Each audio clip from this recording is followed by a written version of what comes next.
Can I please give a very warm welcome to everybody here tonight at the Ethics Centre.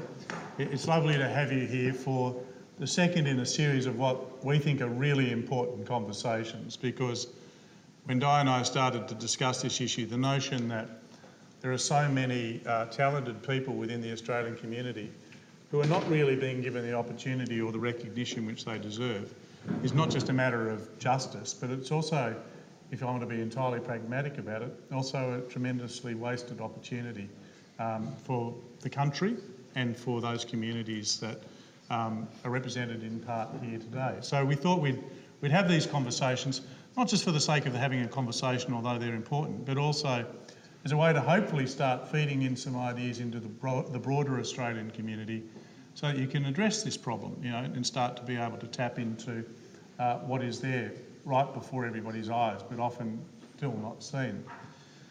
So I want to begin, and we'll have about half an hour of chat here. Now you'll see there's an empty chair here. The reason there's an empty chair is that if you want to come in and join the conversation, if you think we're totally off track, for example, and missing a really central point, just come in and jump up and say, hang on, you guys, you've missed this essential element, and that'll get us back where we ought to be. So anybody at any time, maybe not in the next 2 seconds, but if you want to come and join us, please do so.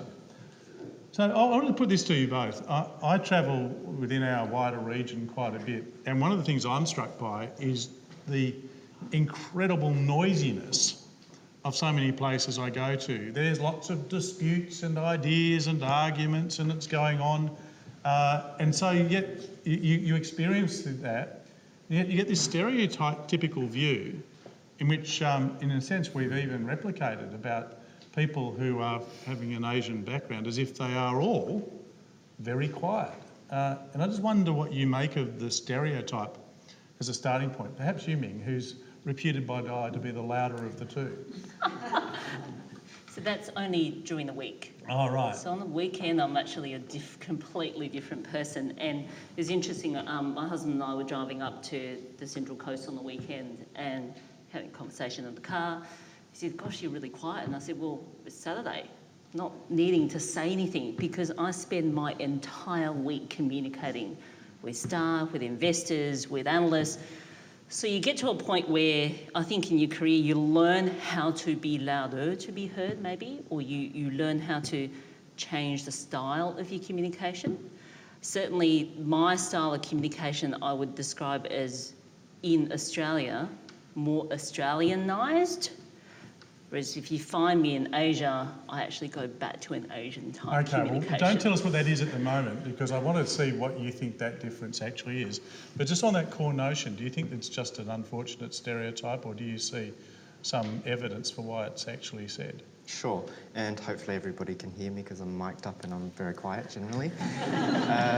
I do think that, it's very easy to make generalisations with people, and generalisations based on race or appearance tend to be very, very easy to have happen.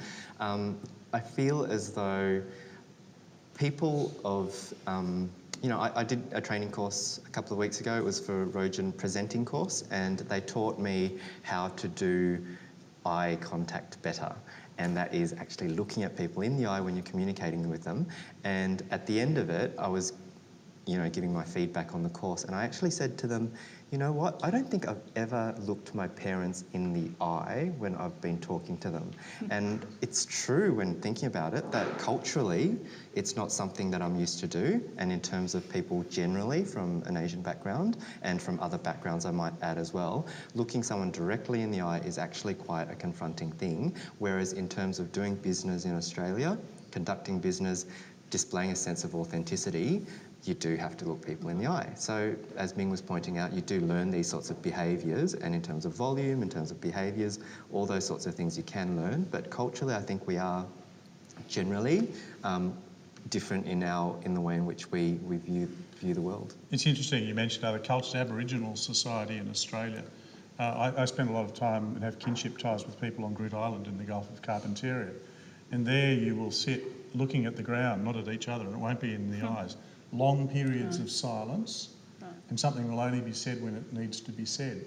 And that ability to abide with silence is an interesting cultural attribute that belongs to at least the older civilisation that this country's ever seen.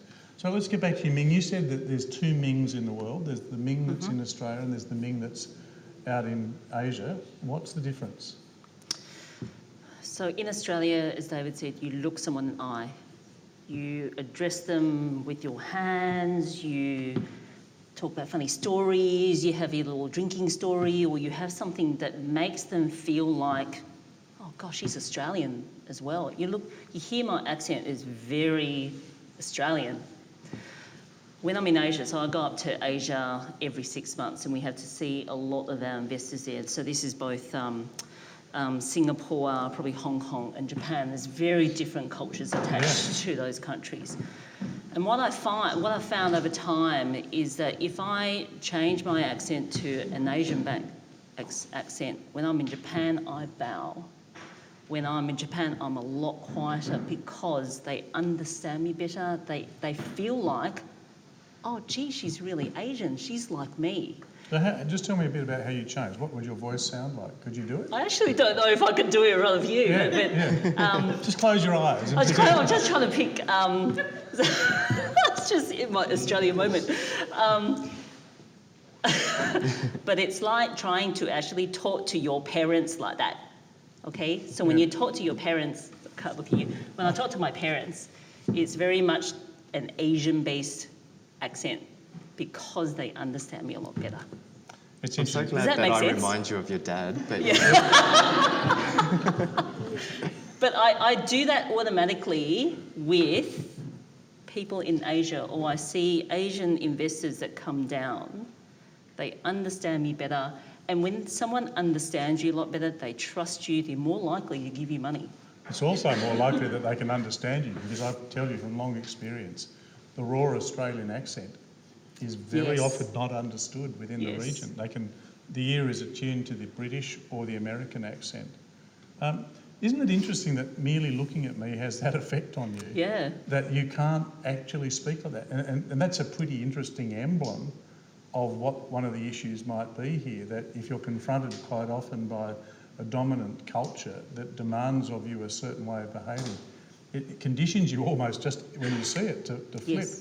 Do you have that same thing? Do you feel that you know that you're under a pressure to be a certain kind of person just to fit in?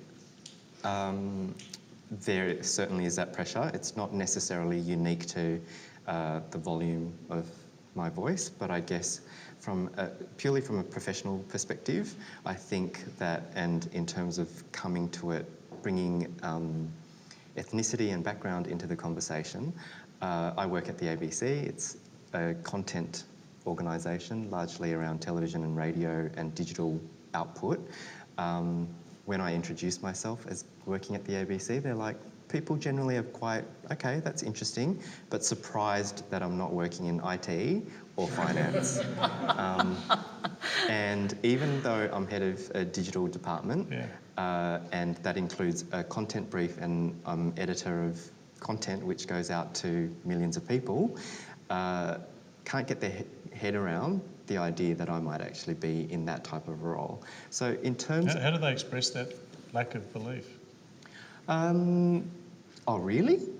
Yeah, generally. Yeah, generally. So you're responsible for publishing that, or that website's under your remit. That's really interesting. That sort of stuff, because it's not a type of profession or a type of role that people in this room, or generally speaking, associate with someone from my background. And that's largely an issue to do with the institution itself, but also largely to do with perception of me and people like me. Yeah. Can I just say one thing though? In terms of the communication style, adapting it is not. I don't look at it as fitting in. I'm looking at it as this is the best way for you to understand what I'm trying to convey. I mean, I do it myself. I mean, I know that this will sound ridiculous, but even going to Queensland, I will change. I'll slow down. Yeah. I will change my accent when I'm in certain countries. I don't get quite going to the Singapore la, but right. you know, I do that. You do the la. Right, I can do it Yeah. if I want to. And in a sense, it is about But in that case, I feel it's almost like a respectful form of engagement rather than being demanded of me in any sense. Should mention here, this notion of loud or quiet, it's really just a metaphor, not for literally being loud or quiet, but for the different styles by which we might communicate with each other. So do you think it's a necessary element of getting on in Australia that you learn to do the eye contact thing or to have the broad Australian accent and talk about footy? I mean, can you foresee a time in the future where you could be pretty much as you are with your parents, with your colleagues at work, and still have the same opportunities? Yeah, but I'll be dead by then. It'll be that long? Yes. Yes.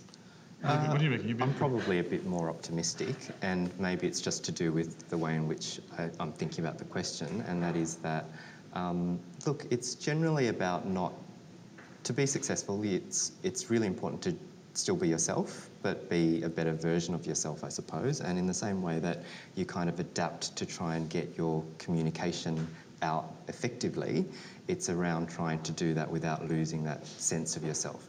And in every industry, in every kind of business, there will be people, across all types of cultures and in positions of power who will look at you and appreciate you for what you have to contribute, who also struggle with the same sorts of issues around not feeling necessarily particularly comfortable with talking about the footy, boozing up, those sorts of things. It is changing, and it's definitely changing for the better insofar as there isn't that high expectation that everybody has to behave that way. And gender comes into play. It used to be a lot more blokey, I find, than it is. It used to be a lot more blokey where? Generally, Yeah. in Australia, and conducting business and having conversations and being able to engage with people. Now it's I think a lot more respectful. I come from the property industry, which is incredibly male-dominated. And one of the things I've been working on is the male champions of change within the property industry. And in some respects, I say I will be dead by then, because when you look at our industry and you look, well, there's not a single female CEO other than Sue Lloyd Hurwitz is in but you look at the culture, Carolyn Varney of Grocon, and we're hoping there'll be another one, but you look at the cultures that exist within the industry, it is still very blokey, unfortunately. And so, if I'm thinking about how am I going to relate to someone who is into football, guess what? I am going to learn about football, and I'm going to talk about football with that person, because that's the only way that they're going to be able to treat me like one of them. Have you ever worked in an environment, either of you, where this wasn't expected? In other words, where there might have been Asian Australian leadership, or where you've had a context outside of a family setting? It might have been a community association, or it might have been something else where you saw a different style of yourself actually emerge and be successful in those roles? Struggling to think about it. Yeah, actually, I can't think of a single. I've got to say, in terms of my role currently, I actually made it was quite a moment in terms of actually thinking about what I had to contribute, because when working in an organisation where it is generally very, very white bread, you learn to overcompensate, and you learn those behaviours, and you behave very, very white, so to speak. And that's not necessarily a criticism of anything, it's just describing the situation as it is. But I actually found that when I got into an editorial role, why was I there, and what value did I actually have to bring to the role? And upon, quite deep reflection, I actually thought, well, it's actually my point of difference, the angle at which I take things, the background experiences that I've got, the connections that I've got, the contacts, etc. And that's my unique selling point in terms of an individual and in terms of my role. So you model your own leadership now in a different way, because you've reached a position where you can give a more authentic account of yourself, I suppose. Yeah, exactly. And I'm not afraid, I'm not ashamed to put my voice out there and to talk about these sorts of issues anymore. I commission content which is from a very, very diverse background, and in the past, to be brutally frank about it, I used to be very, very self-conscious about doing that sort of stuff, bringing certain diverse voices into the conversation, because I was personally afraid of being criticised for doing a type of story or covering a type of activity because I was of that background. And I think that I've gotten over that, and that's been really important. If you had an opportunity, because you're very senior in your role too now, so are you able to be more like yourself than perhaps you were before because of that? I certainly feel like this responsibility that I have attaches to it other responsibilities of how I act, firstly as a woman in leadership, but also then from a different culture. So within our industry, I would be the only fund manager of a listed fund manager that's female and from an Asian background. And I used to feel like it was such a big baggage to carry around, but I no longer think like that. I actually think it's going to be the biggest benefit, firstly, being a woman in the industry, given the fact that they are desperately trying to find more women in the industry. And then secondly, an Australian can't go up to Asia and speak with an Asian accent and relate to those investors like I can. I think it's actually going to become, in the future, the biggest advantage coming from an Asian background. Looking Asian, I've only lived in Asia for 9 years, so I don't feel really that Asian, but I can act like one. Yeah. They're all acting, you know. Yeah. So that suggests then that actually one of the dynamics for change might be that it creates an environment which is actually permissive of this greater authenticity, that the need to suddenly pretend to be the blokey Australian will diminish over time because organisations see that they need to have a core of authenticity if they're going to be drawing upon this. Is that, It's just going to be really slow, you? Simon. You look at, I was just saying to Di yesterday, I was Googling, just trying to work out how many Asian CEOs can I find on the ASX? Well, there isn't one. None is the answer. There is not one. Why is that? I think the numbers that I saw from 2003 to 2013, there was a 4% increase in Asian-based CEOs in, I don't know what, based in business within Australia. How abysmal.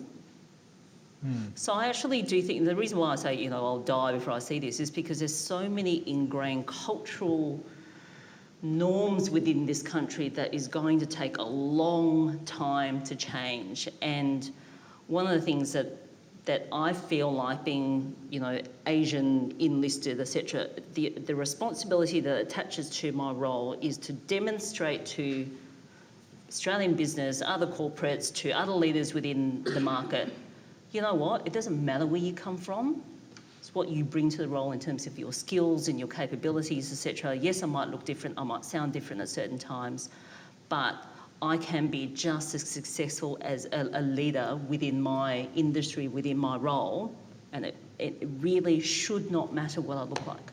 What do you think are the principal differences that need to be mastered, in a sense, to be accepted in Australia as it is at the moment? I mean, let me lead with one possibility. There is a sense in which Australians are celebrated for their apparent directness, but in some environments it's also considered to be incredibly rude, that there's a lack of subtlety or sophistication that some cultures in the region appreciate.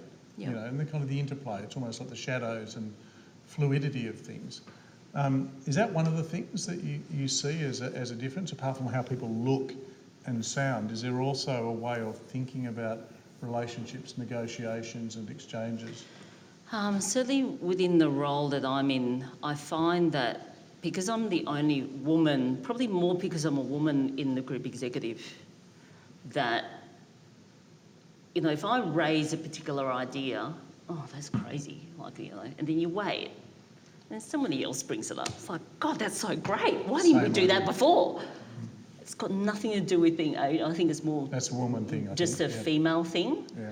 That directness, I think about where Australia is geographically located. We are really far away from a lot of other countries, and I think it's probably more recent that because the dollar was really high and a lot of people were travelling and they got to see a lot of different cultures around the world. I think that piece will help people understand that there isn't just the one way of leadership. There isn't just the typical Anglo-Saxon sort of leader. That's what your CEO looks like. I think that will come over time, but it's going to take decades. What's your model of leadership? How do you operate? And is it very different from what you experienced when you were coming up? Sure. I think that authenticity plays a really big part in it, and it's being a best version of yourself, really, being able to inspire and motivate, all those sorts of attributes. But on authenticity and your earlier point, so many Australian companies, so many Australian individuals are trying very, very hard to understand Asia because of the economic opportunity. And I think that people in this room, including ourselves, are in prime position to be able to make the most of that opportunity and be that interface between East and West. And I love East-West narratives generally. So that's a wonderful moment in time and opportunity for everybody. Just before you go on to your leadership things, do you think then that people in the room should be actively promoting themselves, which might actually be a countercultural thing to say, look, here I am, I have this expertise. How do they manage that potential conflict of not necessarily wanting to be too self-promoting, but here is the golden opportunity? I think everybody in the room should make it aware that they have that, due to background and experience and culture, have that as a skill set that they can bring to the table, and it's going to be more and more valuable. And then your leadership approach then, what's distinctive that you think you bring to bear? You mentioned authenticity and being the best version of yourself, but if I was in your team, what would I notice about you that might be different in your leadership style, say, to somebody who would be in your immediate predecessor? Personally, my view is that, and I draw on leadership elements from a lot of different sources, but I think it's very, very important to attribute. I'm quiet in the sense that I actually really like to hold up members of my team for the fantastic work that they do, as opposed to draw it upon myself, which is very, very tempting, I've got to say, when people are congratulating you and they're going, well done on that job. And it's so easy because, the people who've done the work aren't in the room and no one need know that they're the ones that did it and not you. But I'm very, very forthright in saying, look, thank you, it's a team effort, and so, and I do name the individuals, contribute to it. So the best people in any organisation, I feel, are not those that are necessarily leading them, but they're the ones that are actually coming up with the ideas, doing plenty of the work, and are going to be future leaders of the organisation. So that's my view, nurture them and respect them. And I've got to say, in terms of the digital industry in particular, and the organisation that I work in, there are people who have hired me and I've become their manager over time. And that can switch around, and I'd be quite happy to work for people who I have managed in the past, because they're brilliant.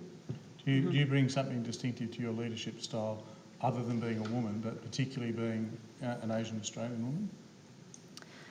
I will certainly keep an eye out for the non-Anglo people within the organisation, because I already know how it feels to be a minority. So to make sure that they get the opportunities to step up. So there was a guy that was in our Treasury team. He speaks Mandarin. Thank God he does speak Mandarin, because we have a lot of investors that come down, or they write to us in Chinese and I can't read it.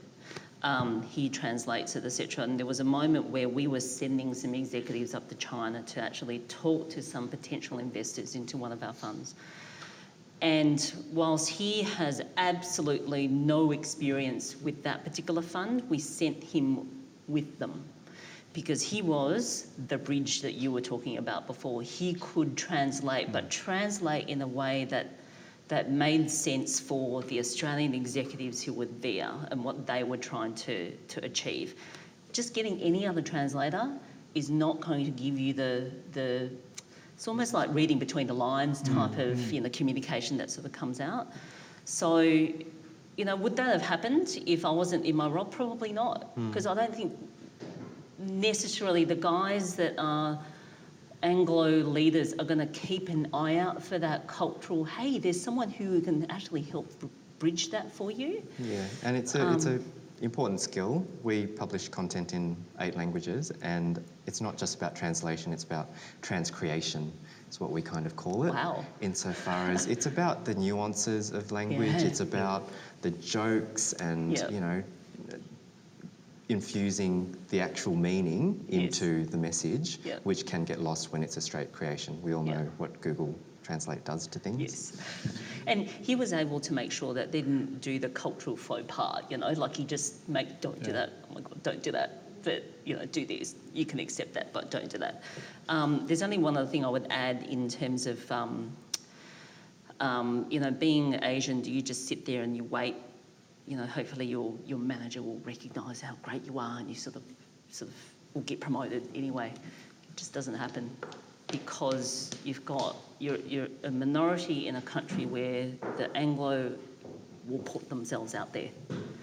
And if you don't, they are more likely to look at those people because you know what, they look the same. So you've got to overcome some of those unconscious biases that come through in terms of how people get promoted.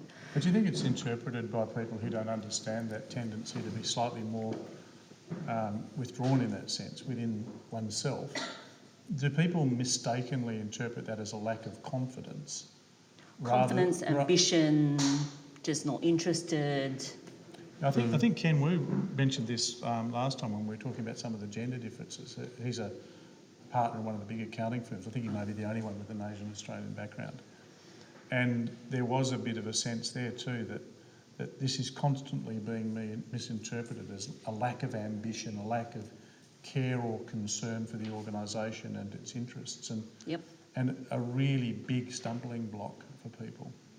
Now, I'm going to ask one last question to each of you before we go to the floor, and that is, if you were going to give some advice to the CEOs of Australia's major corporations about how to enable people to be authentically relating to their own cultural traditions and still contributing, what kinds of things, might be 1 or 2 things that you'd say, look, if you just do this, you're going to unlock a whole source of benefit that's right before you but you don't even see? So one of the things we did at Investor, and this was sort of in the last couple of years because there hasn't been any focus on diversity, none at all. And convincing the executive team that it was, the business case for diversity was, it's going to drive your performance, and guess what's going to help you with your bonus, right? That was what it came down to? That's what it came down to. I just wish every single one of them would actually set up a diversity committee because we're starting now to see the voices of the different cultures come through. So we have like a monthly emails that go out that say, hey, it's, Bastille Day in July, on the July 14th, and we should all celebrate. Or it's Canada Day, and then all the Canadians come out, We sent out something to say that it's Ramadan, and so let's just be respectful to the Muslims that are working with us. And what we're seeing is that the language is a lot more inclusive. So we say, hey, it's our Muslim friends and they're going through Ramadan this month. But that's Any how resistance? it's... No, none at all. Well, also because people know it's politically insensitive to be. Right? You're not going to say the wrong thing. There's plenty of political insensitivity in Australia. David, what would you be advising people to do? I'd agree around the diversity thing and using diversity as a selling point and framing it around the fact that in any kind of community, survival of a diverse gene pool or a diverse community is inherently better, where you've got a lot more ideas into the mix and a diverse business as well, a diversified business. I'd really encourage CEOs to go out there and listen and to really challenge their assumptions about things such as, if people aren't piping up about things, then interrogate that and understand the cultural reasons why that might be the case, and reward where reward's actually due. Because look, from a manager's point of view as well, I've got to say, managing people who don't pipe up and who just do their work and who don't tap on your door and ask for pay raises, it's actually easier to do. So I wouldn't be at all surprised if there was a huge pay differential between those who were, you know, a lot louder in terms of how they conduct themselves and those who are a lot quieter, because you're not asking for it. And I guess it should be a two-way street. Sure, people who are necessarily inherently introverted like myself might need to do more work in terms of upping their volume, so to speak, but it's also incumbent on the CEOs, if they're wanting to be successful, and that means having the best talent, working with the best teams, they need to identify those sources wherever they might actually be hiding. I mean, my proposal would be to educate them. I think that a lot of people have no idea actually that there are these differences, that they just think people are being quiet. It wouldn't even occur to them there might be something which is deeply cultural about that. And if we could get them at least to understand some of the subtleties of cultural difference across the spectrum, that might actually make some change. At least it would remove one excuse. So back to you, Di. You're going to open it up to questions. But I'll put it to Ming, and as you said, Ming, in terms of your industry is male-dominated, and we've had this conversation before, you know, where is the diversity there?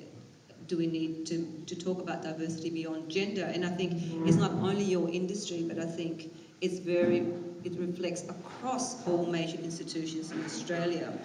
And how do we make sure that there is some kind of system or program in place to make those changes happen? Because unless we force it to happen, as you said, we don't want to die before it happens. We want to make it happen while we're alive. So with people like yourself and Deb in those senior leadership positions in these major institutions, what are some of the things that we believe an organisation should do to make it happen?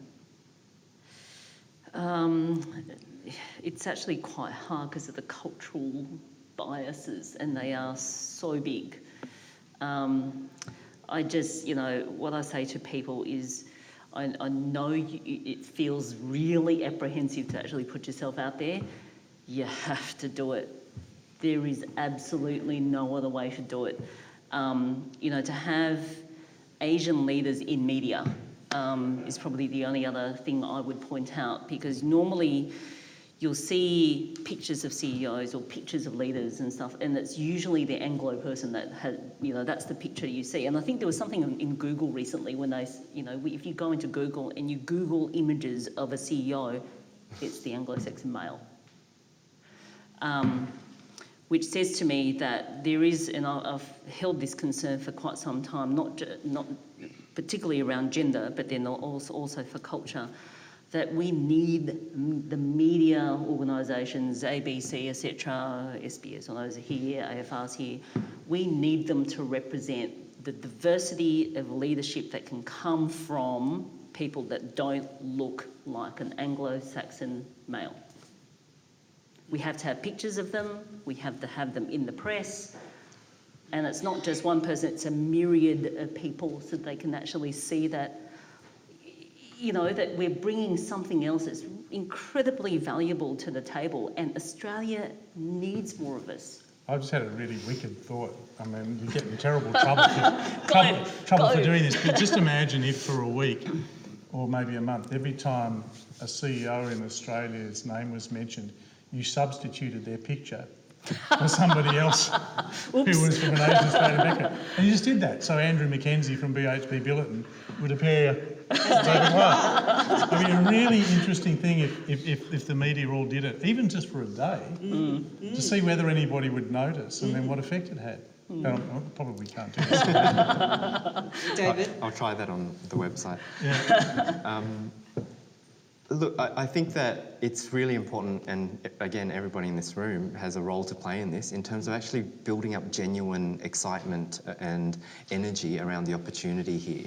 Once we actually get everybody to understand that it's non-threatening, that's very key to this, because people feel very threatened when, you know, someone who doesn't look like them, you know, might be potentially successful, as successful or more successful than them.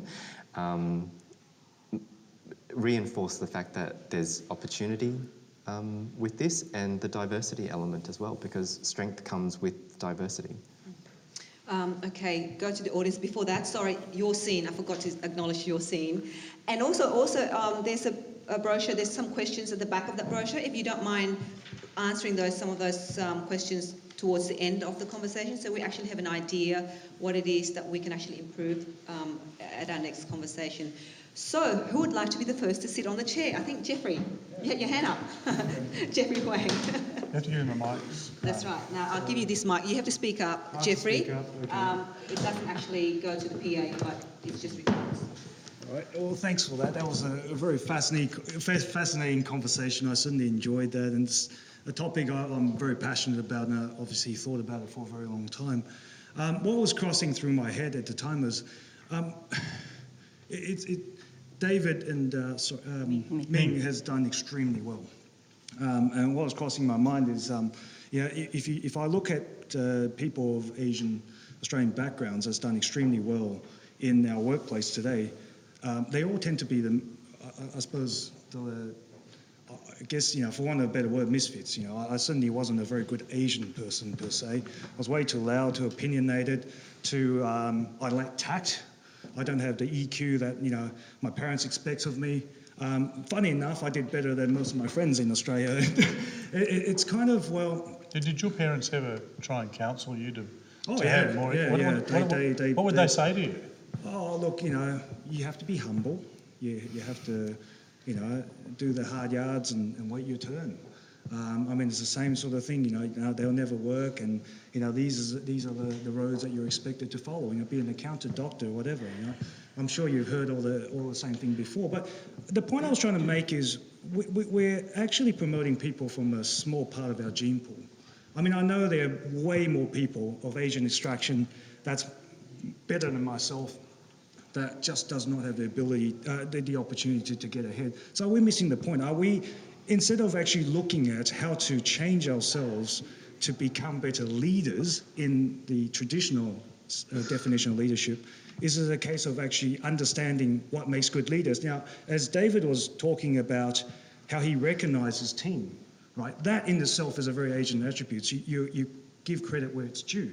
Now, that's what he brings to the table, and I think that is, to me, what makes a good leader. Humility. How many leaders can you count that possesses humility as a virtue? And I think that is a core pillar of leadership.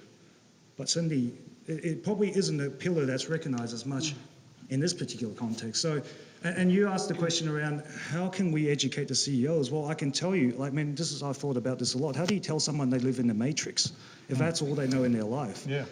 And I issue that challenge to every one of you. I cannot find a set of language. I can sit here and preach to the converted, and I know I'm preaching to the converted because you're here. But I cannot go out there and talk to a CEO and convince them they live in the matrix. But also, can I ask on the notion of preaching to the converted, would there be people who are of Asian Australian background who are not in this room, who would be troubled by this conversation, who would say, look, you're stirring up trouble, a bit like some of the things your parents was, just keep quiet, just wait, you will eventually do. I wonder whether or not, as much as anything else, there's a conversation to be had inside the different communities as there is with the people who are controlling the dominant. That probably would have been me about 5-10 years ago. So what changed? Yeah. Again, that recognition that my background is a unique selling point, and that's what I can bring to the table in terms of being different and having a different perspective on things. Do you think people would be afraid of some of the things we're talking about tonight, about pushing this? Yeah, just because it is, maybe they come from areas where it is just much better to be quiet because it's less confronting and I don't have to change. I don't want to have to change. I don't want to be different. But you're living in an environment where the majority of the people are different to how you naturally want to be. And to be successful in that, I'm afraid we have to adapt to them. Much as I suppose if I lived in China or something, Absolutely. I would need to adapt. You would need to adapt. Yeah, I couldn't Guess just what? insist on... They are going to overwhelm you. Yeah. What do you think?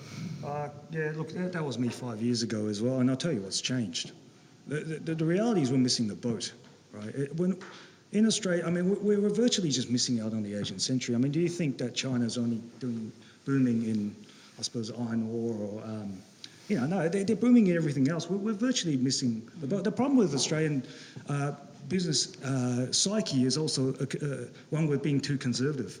No one will get fired for missing the boat in Asia, but you'll get fired if you actually try to go there and you don't succeed. And I think that's part of our psyche as well. The reality is that if we don't get there and get a piece of that pie, it's not going to bode very well for us for the future. Yeah. And it's almost, sorry. Yeah, no, look, it's very much around relevance. Look, we live in a country of 23, 24 million people. The region is 2.5 billion people. So, we have to, part of my job is to share Australian stories with the world with a focus on the Asia-Pacific region. We will lose relevance extraordinarily quickly in terms of our wealth and in terms of our influence, etc., if we don't share our stories and we don't engage with the region. And it's pretty dire, some of the situation that we're in, insofar as I look at some CEOs and they try and train themselves in Asian culture, etc. The amount of literacy is extraordinarily low, like to the point where participating in a course at the moment, thousands of dollars are being spent by leaders in corporate and other organisations, and it's extraordinarily low. I'm flabbergasted at how poor it is. And again, turning that into an opportunity, it's for people in this room to be that interface, to hold the hand, to represent and to help bridge that gap between Australia and the region. I mean, there's one way to reframe what you've just both said, which is that there may even be a positive obligation on Australian citizens of this diverse background to step up, because Absolutely. for the nation's sake, in a sense, if you don't, the whole country misses the opportunities that would otherwise be available. If I'm just going to do it for the country, I don't know if that necessarily motivates me. It sort of might motivate some people, but I'm doing it for the heritage of where I'm coming from. For the fact that I've got 2 children, and I want them to see that they can do the same thing, and they can be different, and they can adapt and change and, be whoever it is they need to be successful in whatever culture that is. To your point, unfortunately, we're in a country that change that you're hoping for practically is not going to take, it's going to take a long time. I live in corporate Australia. I know how hard it is to get simple changes through, because it's confronting for the CEOs that, oh heck, maybe I haven't been that great in it. And you know what? My entire life, I've been successful without needing to engage in this conversation. And, it's a lot of effort. Do I really want to bother with it? I'm just going to leave it to somebody else. Yeah, it's also a recognition of, in part, a failing on themselves, that they're not able to do that. It's really and challenging. Therefore, that is very, very confronting to basically recognise your own kind of... And you push it away, and when that happens... I'm conscious that the Australian government, after the Australia in the Asian century, made some attempts to invest money in trying to build up the capacity. And I wonder whether anybody's seen any of those interventions which look like they might bear some fruit, which could be pointed to, or anybody in the audience. Can I just offer something to your point, though? The other day, I probably had the most confronting comment made in jest. But basically, it's around, we are the lucky country. That's not a compliment, but unfortunately, because we are the lucky country, we've been shielded from a lot of the bad things that would have already happened because we haven't been engaging in capacity building. And then I asked the question, well, what does it take for the Asian Australian talents to get ahead of this country? Well, I said, good old recession. Who said that's what we said? Good old recession. Now, there's a lot of truth in that. Absolutely. I've been speaking about it for quite some time because I think because Australia hasn't been through a recession, there's almost a complacency in terms of how we deal with the resource, and talking about people resources as well as other resources we have. We sort of had a GFC, but we sort of didn't really. And I know within the company that I'm working for, what we went through, we had a GFC within our company because we were taken private by Morgan Stanley at the peak of the market before it all crashed. Leveraged up, so worst time to actually have leverage through a financial crisis. And the one thing that was fantastic that came out of that experience was the fact that a lot of the executives within our organisation recognised the value of capital. It wasn't so easily available that they could just spend it, borrow it, spend it, borrow it, spend it. They knew it was so limited and whatever we have was very precious. So what that taught people, and it's entrenched within the culture of our organisation, that you know what, you can't just go out and spend and buy whatever you want. You've got to really think about, is it going to deliver value to you? Unless you've been through a recession, you don't understand that. There's no other way to learn resilience than to go through crap. I'm sorry, you can read about it, you can do all that sort of stuff, you can read about being brave, but the only way you learn how to be courageous is by being it when you don't feel it. When you have nothing. You have to start. Now, I'm conscious, Ivan, and there's Katie coming up to it. Ivan, would you like to come up to the floor? And 25 million in Australia. I just came back from Korea. In Seoul alone, there's 25 million. So You need to get the microphone to Ivan. sorry, Ivan. Thank you. I think that you mentioned before, Simon, to come up here and challenge if I believe that we've missed the point. Yeah, please do. And I sincerely believe that we've actually have missed the point in this particular discussion. The point that I've come to this particular session for is how do we actually get those who are introverted, culturally introverted specifically, to really step up and position themselves to be potential leaders. And it comes back to this notion that the stereotypical leader that we have in it, the image that we have, is absolutely flawed. And when it comes, and in my travels and in my experience, I believe that it comes back to one thing and one thing alone. And this comes from my mentor, John Maxwell, who says that the true measure of leadership is influence. Nothing more, nothing less. Yeah. And I sincerely believe that. And I'm going to pick up on what David said, or 3 key points that David said, which I totally agree with, which is, firstly, it's the value that you present to the team that you're leading, or the individual, the one person that you're actually making a difference to, okay? Secondly, it's to do with the stories that you can tell, all right? And if you don't have those stories ready to go, the introvertedness in you will not say anything. Right. Right? So let me just, one interesting thing to affirm your first point about influence. Not many people will know this, but the definition of leadership in the Australian Defence Force doctrine is the exercise of influence in order to bring about the willing consent of others in the ethical pursuit of missions. Correct. It's not about power and control or ordering people, it's influence, consent and the ethical pursuit of missions. I think it's a really neat kind of definition coming from a surprising place. So is that you pose the question, how do you get people who might be naturally introverted by cultural or other things to step up? Your answer in part is to have stories, is that right? Absolutely. The thing is, if you're prepared with stories to be able to offer the value that you offer to the table from a cultural perspective, and having that automatic cultural intelligence that's already been built into your DNA as someone from an Asian cultural background, or any other cultural backgrounds, in fact, that gives you an unfair advantage. So can you tell me a thing that would count as a story that someone might tell that would change their position? If they had this kind of story, they'd tell it. Absolutely. I'll give you an example. Yeah, please. in my life, the thing is that I didn't realise that my grandfather was self-taught when it came to education.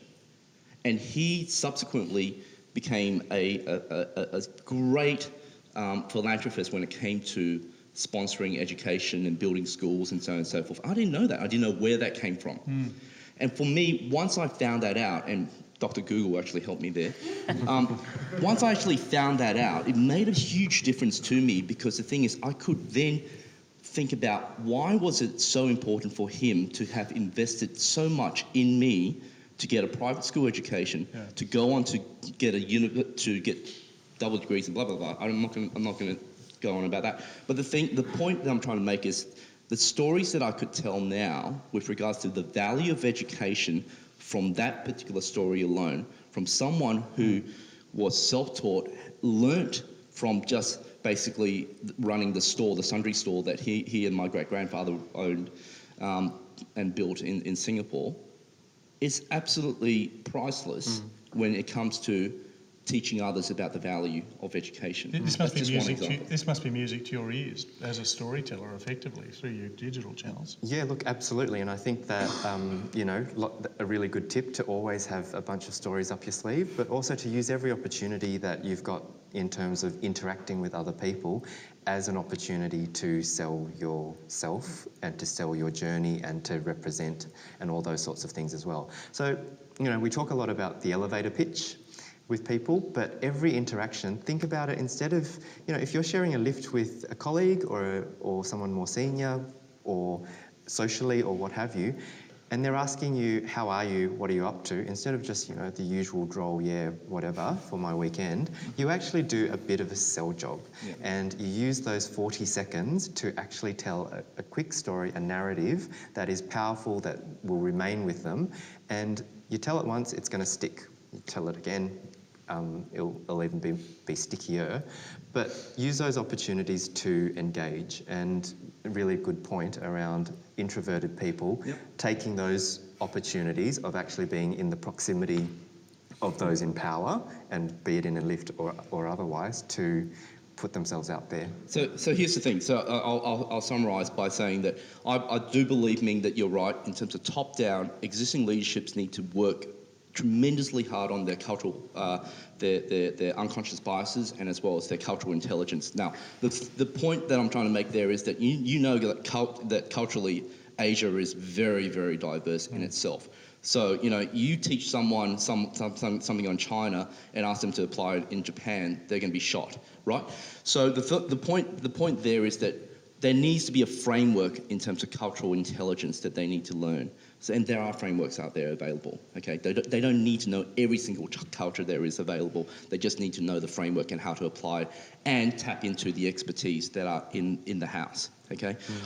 Bottom up, that's what I'm really most passionate about, is to how do we actually help these emerging leaders to tell these stories, to be influential, to be able to be in the position to say what they need to say so that they can then move up because of the value that they bring to the team. So that's what I want to present. So let me it's just a give great you... challenge before you go. So this is my story. So let me tell you a story.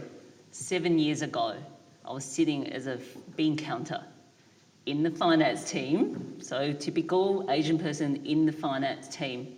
I was an absolute nobody. And then I was given an opportunity and I put my hand up for it. And then the whole Morgan Stanley thing came. And what I needed to do in my new position, I needed to network like you would not believe. For someone who had never, 7 years ago, never done it. Never. I didn't go to these functions. I didn't do anything like this 7 years ago. But what I said to myself 7 years ago, I was going to go to every single function I was being invited to. And at every single function I went to, I can tell you, I knew not a single person that was there. I was petrified. You stand there, you're on your own, you think, oh my God, no one's talking to me. What do I look like, really odd? I learnt through all of it, like years of doing that. You go up to the table, you introduce yourself. What the hell am I going to say? Oh my God, they talk about sport. I don't know anything about sports. I'm going to read up about sport. I did that for many years before I got comfortable enough that I can go to any function now and I'm fine. Yep. But it took years. But it also, I said to you tonight, you have to push yourself and put yourself out there. Did you do have it. a story to tell when you went to those first I functions? had no Was there training. something at all? I had So nothing. what did you talk about? I was going because, I was going to all of the bank functions because we were so highly levered. I needed to build relationships with all these bankers, right? So I was going there not to talk about myself, but to ask about them because if people love talking about themselves, so you just get them to continually talk. And I'm a non-drinker as well, right? So when you go to those sort of functions, you don't necessarily have alcohol to help you converse, but you know what? They drink a lot and they talk a lot. And the thing is, when they've had a few, they tell you things that are really useful. So but I can tell you, scary for many years, but that's the only way you can do it. You can't just expect yourself to be introverted one day and extroverted another day. So my preference is to be introverted. I can tell you that now. Absolutely. I don't like, speaking out And being on every day stage. and being on stage.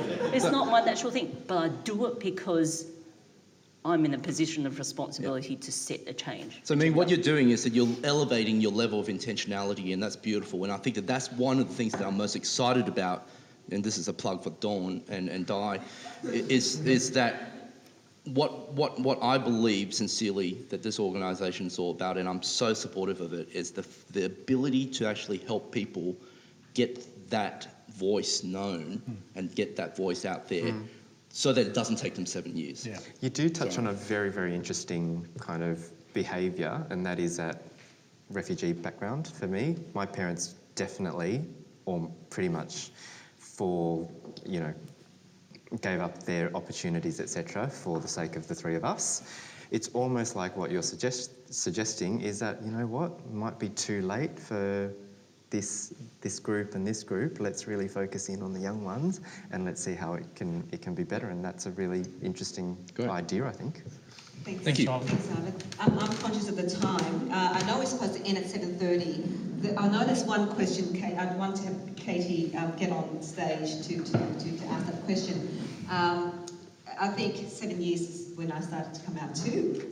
We have something in common there. And David, and I think going back to what Ivan said, I think when you were talking about that you managed to get the education and all that, the reason behind, for me, for Dawn, is, as you said, is to tap into those, as David and I come from a refugee background where we don't have those privileges and we have to work so hard and, as Ming said, push yourself out there. But for the majority of people of Asian background, I think we're still trying to work very hard and not speak up. And I agree with Ming, David, that we actually have to, it's within ourselves, to really put ourselves out there. And, it's scary because sometimes I'm scared doing this whole Dawn stuff because people might turn around and say no and not support you, and then you have to continue on your own. But you know what? It's better to fail and learn than not to fail at all. So, and I think that's something that, and within the Asian culture, failure is bad. You lose face. And that's what our parents have told us, you lose face. For me, don't worry about losing face, it's about what you can learn and what you can contribute back. And as Simon said, embrace this country and say we have the right, if we don't do anything, this country is going to lag behind, and we love Australia enough to say, no, we're not going to let it lag behind. So, But can I just say though, I grew up obviously as part of the dominant culture in Australia. And it's also true that it can be incredibly frightening, even if you're part of it, to stand up in public and say things which might challenge the status quo, or to go into a room full of strangers where, to be honest, when I go along, who wants to talk to a philosopher in a room full of bankers? They say, yeah, but typically... You'll be the most interesting person. No, I can't do a deal. I'm irrelevant when it comes to the things that really matter in those circles. So I think, and also failure. I mean, the notion of face, I think, is something. Not being embarrassed is a thing which we have a lot. So you can. There are these differences, but I also say, don't don't think that everybody in the dominant culture Yeah. is all a footy-loving, beer-swilling, confident networker, ready to do a deal. I mean, there's Yeah. the diversity on both sides. Yes, Yeah. yes. Sorry, There's you just touched. one thing, because you talked about failure, there's a movie, it's an Australian movie, it's called The Dish. I don't know if people have Yeah, seen it. I love that movie. Is it There's- about the space? Yeah, they're sitting, and Sam Neill is sitting in the dish, and he's reminiscing with this American guy. He said, "Oh, why did you participate in this whole program? Blah blah blah." And his wife died, and sort of doing it. And his wife said to him, "Failure is never quite as frightening as regret, and that's always stayed with me. I would rather fail and not regret, because you will never get your life back." Well, we should never forget one of Australia's founding myths on Anzac Day is a story of noble failure. Yep. It wasn't a victory. Most Yep. people have victories. We've got a noble failure. Katie? So my topic that I would like to discuss is touching on the same issue of influence. My experiences is, I like to think I've got 4 barriers that I have to overcome. Asian, female, but on top of that, ageism as well. I'm 32, but people always go, "Really? You look 16." Is that good? I'm grateful for that from a physical point of view, but in terms of my career, there's been a lot of setbacks, and also height as well. That's the last one. Yeah. And so for me, my issue is, I've worked in a lot of workplaces where it is very old school, it's very male dominated, and trying to be influential and being taken seriously is a barrier. I wonder, what do you think about these? Your first 2 things, I think, is a barrier. They are assets. You're a woman and you're Asian. Oh my God, you've got assets that people want. Just by being those 2, I'd say they are not barriers. I get the height thing, because you have a look at the CEOs that tend to be high people, and they tend to have the name Peter and John, and we clearly don't have that. But you get to wear high heels, girl. And some of the guys don't get to do that. Some of them do, I think. Yeah, some of them do. It's interesting, the height thing. I've had some of the guys at work use it against me, right? So what they do is, I'm sitting at my desk and they walk right up, and it's just like, and it's quite Intimidating. Yeah. I was hearing it there. People absolutely do that. On purpose, do you think? Yes. Right. Absolutely, because when you're in negotiating, you're trying to get something that you want, you use whatever it is that's in your armory to get what you want. People do that. Would you do it? Would you use Because that if I'm it was in your conscious of armory? it. You know what I do so I've got there's an Asian guy that works in our legal team. He's a tiny built guy, really short. I sit down when I have a conversation with him because we're then eye to eye. But if you were negotiating with him, if he was on the other side, would you wander up and loom over him? Unfair.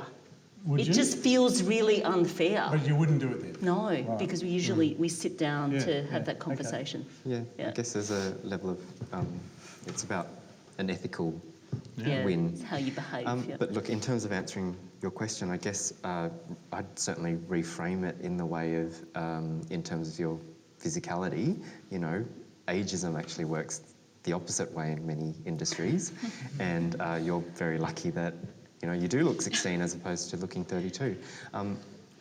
Difficult with regards to the height thing, etc., but it's not necessarily about, physicality. It's very much around the voice and the narrative and the story that you've got to tell and what you've actually got to bring to the table, and obviously not familiar with the industry or the work that you're doing, etc., but it would be very much around the themes of having a story to tell and effectively being able to network and share that with important people. I think it's about the opportunity to get your foot in the door, because it's not necessarily a white Australia issue. It's also how female Asians interact with Asian males, for example. Like, we shouldn't forget that in Asia, it is also very male-dominated culture, and so because of that, there is, or I suppose, you know, like I like to think that I've always been outspoken and I say what I feel, but I feel more comfortable when I'm around people that I connect with. But it's very, I guess, yeah, it's very difficult in a lot of circumstances in terms of building your career. But would you conform to that stereotype about the dominant male in Asia and the subservient woman if you were in an Asian setting like that? Would you feel in any sense bound to play that role as well? Or would you say, no, I'm going to be my own feisty self? Well, well, I guess it depends. Like, for example, like my relationship with my father and the male people in my family, I suppose, yeah, there is that kind of level of subservience, and because of that, it just naturally, it's inherent, just like how when you speak to your parents, you put on the language. So maybe that could be the case. It's also quite hard because they put you in that place. They immediately assume you are in that spot. And that is hard sometimes to overcome. So and I've had that experience where you sort of go to Asia, and I usually travel with the assistant fund manager guy, Anglo-Australian. They naturally assume he's the CEO. We've heard about this, where the CEO was a woman, and there was a presentation, and they kept on talking to the guy who was her assistant. Yes. And when she never did business with them again. Because Well, that's they happened. made that assumption. It happened. It's a bit hard when they're your investors, so you Right. can't just necessarily sort of not You see can't just them again. walk away. When do you actually drop the little bombshell to let them know? Well, it's you've got to do it really early in the conversation because otherwise they feel really embarrassed. Yeah. So I'm trying to save them from that embarrassment Yeah, too. yeah, Yeah. So you have to do it very, very early. I understand exactly what you're saying. Yeah, Don't well, I guess know that's if why. You're not working in fashion modelling or something, where No, everybody's 6 I'm foot actually 2 or working in something. education, Right. and surprisingly, education is very old school They when like it the should white be new school. Yeah. But Yeah, so it's I weird. guess it's great that having something like an organisation like Dawn, where it is encouraging, like a new form of feminism. Oh, thank you. That's a new form of feminism. Look, it's 7:45. I'm sure there are lots of questions, and I'd encourage me and David and Simon to hang around for about Would you like to speak to that too? for about 50 minutes or so that people can ask questions, because I'm sure there's some. And we will post part of this conversation on YouTube and on Dawn. We'll send out the link to people who are, who've put on our mailing list. But, we could sit here and have this conversation on and on and on, and it's non-stop. But thank you very much for tonight. And, I hope, I suppose, from tonight is it possible to be quiet and lead? Possibly. Well, it's Ivan's question, isn't it, really? Is it possible? Should be yes. It should be a yes. What do you think happens in Asia? Yes, I suppose in Asia depends. They're very. They're doing all right last I checked. So I think, but also at the same time, because as we said, we're in Rome, do as the Romans do, then that means we have to actually also adapt to some degree the way that we behave and operate within a mainstream institution, and I suppose play the game a bit, and assert a bit and adapt a bit, but of course not lose who we are. And I think, and because of our unique assets that we have, and I think, hopefully from this conversation, we go back home, go back to our workplace and say what role can we play and how we can actually raise that conversation. It can be confronting. You might get a kind of go away, we don't want to talk about it, but keep on with it and be persistent, I believe. So thank you. Simon, I'll leave it for you to wrap up, the conversation and... Well, only just to thank everybody who came along, and for those of you who, the questions and comments that were made were absolutely fantastic. I really appreciate that, and dragging us to the point of the things we needed to talk about. But I'd ask if everybody else would join with me in thanking our guests and also thanking Di. Thank you.